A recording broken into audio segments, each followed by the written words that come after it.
నమస్కారం. నేను డాక్టర్ శిల్పి రెడ్డి. ఈరోజు మనము ఆడవాళ్ళల్లో, అది ముఖ్యంగా గర్భిణీ స్త్రీలలో కాళ్ళ వాపుల గురించి తెలుసుకుందాం. దీన్ని పీడల్ ఎడిమా అని కూడా అంటారు. ఈ మధ్య కాలంలో ఒక వ్యూవర్ అడిగారు, మేడం కాళ్ళ వాపుల గురించి వీడియో చేయండి అని.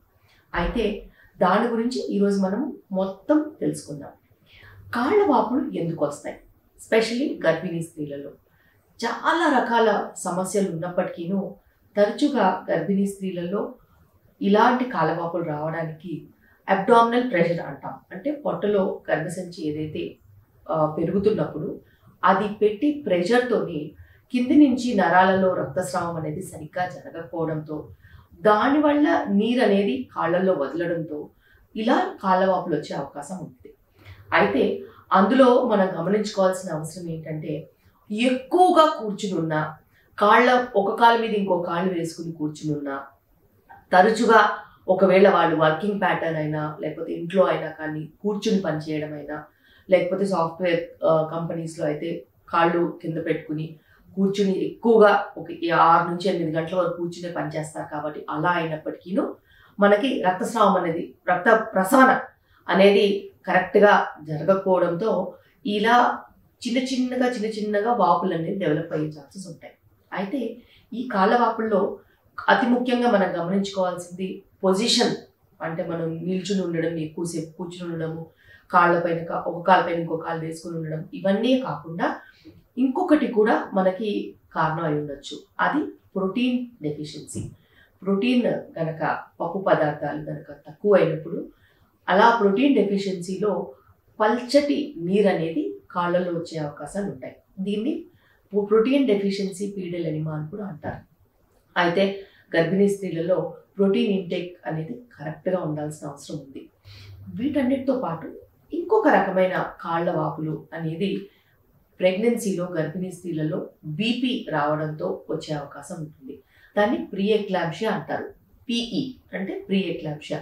ప్రీ ఎక్లాంప్షియా అంటే గర్భిణీ స్త్రీలలో ఎప్పుడూ లేకుండా వాళ్ళకి అదే ప్రెగ్నెన్సీలో బీపీ రావడం అనే దాన్ని ప్రీ ఎక్లాంప్షియా అంటాం. అలా ప్రీ ఎక్లాంప్షియాలో కూడా ఉన్న రక్త ప్రసవన అనేది సరిగ్గా లేకపోవడం, రక్తనాళాలలో చిన్నగా నీరు అనేది విడుదల అవ్వడం, దాన్ని క్యాపిలరీ ఎడిమా అంటాం అనమాట. అంటే మన బ్లడ్ వెజల్స్ ఏవైతే ఉంటాయో అందులో నుంచి నీరు అనేది బయటికి వచ్చేస్తుంది. ఇది బీపీ ప్రభావంతో, అక్కడ ఉన్న ప్రెగ్నెన్సీతో పాటు ఏదైతే మాయ ప్లసెంటా అంటామో దానివల్ల, ప్రెగ్నెన్సీ పెరగడం వల్ల ఇలా నీరు వచ్చే అవకాశం ఉంటుంది. తరచుగా ఇలా గర్భిణీ స్త్రీలలో కాళ్ళవాపులు ఉన్నప్పుడు మనం వాళ్ళకి కొంచెం ఉపశమనం రావడం కోసము ఖచ్చితంగా కొంచెం కాళ్ళు ఎత్తుగా పెట్టుకోమని చెప్పడము, దాంతోపాటు లెగ్ రేజింగ్ ఎక్సర్సైజెస్ అంటాం. అంటే ఏదైనా ఒక రాడ్ లాంటిది కరెక్ట్గా పట్టుకుని కాళ్ళు మునికాళ్ళ మీద లేవడము, దాని తర్వాత వేళ్ల మీద లేవడము, ఇలా ఎక్సర్సైజ్ కనుక చేసినట్టయితే బ్లడ్ సప్లై అనేది ఎక్కువగా మంచిగా ఉండే ఛాన్సెస్ ఉంటాయి. తరచుగా కూర్చునే వాళ్ళకి ఒక అరగంట గంటకు ఒకసారి లేచి కొంచెం నడవమని చెప్పడము, స్ట్రెచెస్ అంటాం. ఏదైనా అదే పనిగా కూర్చోకుండా లేచి నడవడము, కాళ్ళ మీద కొంచెం స్ట్రెచెస్ చేయడము, దాని తర్వాత జాయింట్స్ అన్ని కొంచెం కదపడము, ఇలా స్ట్రెచెస్ చేయడం వల్ల బ్లడ్ సప్లై అనేది ఎక్కువ అయ్యే ఛాన్సెస్ ఉంటాయి. అలాగే పడుకునేటప్పుడు కాళ్ళకి కింద ఒక దిండు పెట్టుకోమని చెప్పడము, కొంచెం కాళ్ళు ఎత్తి పెట్టుకుంటే కొంచెం రక్త ప్రసవన అనేది కరెక్ట్గా జరగడము, వీటన్నిటితో పాటు కొంచెం కాళ్ళు మసాజ్ చేసుకుంటే కూడా ఇలా చిన్నగా నీరు వచ్చిన కాళ్ళల్లో నుంచి మళ్ళీ బ్లడ్ సప్లై పుంజుకునే అవకాశం ఉంటుంది. ఇలాగని మనం పడుకునే పొజిషన్ కూడా కనుక కంఫర్టబుల్గా లేనప్పుడు కూడా కాళ్ళ వాపులు వచ్చే ఛాన్సెస్ ఉంటాయి. ఎడం పక్క పడుకోవడము, ఏదైనా మంచి దిండు లాంటివి సపోర్ట్ పెట్టుకొని పడుకోవడంతో కూడా ఇది ఖచ్చితంగా తగ్గుముఖం పట్టే ఛాన్సెస్ ఉంటాయి. అయితే లెగ్ రేజింగ్ ఎక్సర్సైజెస్ అంటాము.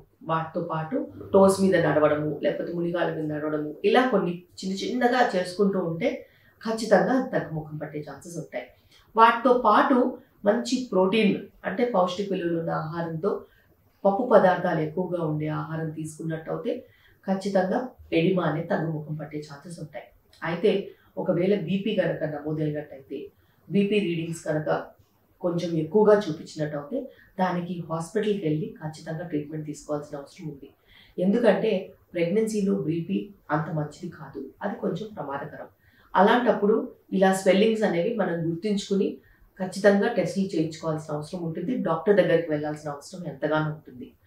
చూడడానికి వినడానికి ఎడిమా, పీడల్ ఎడిమా, కాళ్ళ వాపులు చిన్నదైనప్పటికీను వాటి మూలాన ఎంతో కష్టము వచ్చే ఛాన్సెస్ కూడా ఉంటాయి. ఎందుకంటే కాళ్ళ వాపుల వల్ల నొప్పి, భారీగా ఉండడము, ఇబ్బందిగా ఉండడము, చెప్పులు పట్టకపోవడము, నడవలేకపోవడము, చాలాసార్లు ఏనుకాలలాగా అయిపోయాయి డాక్టర్ అని చెప్తూ ఉంటారు.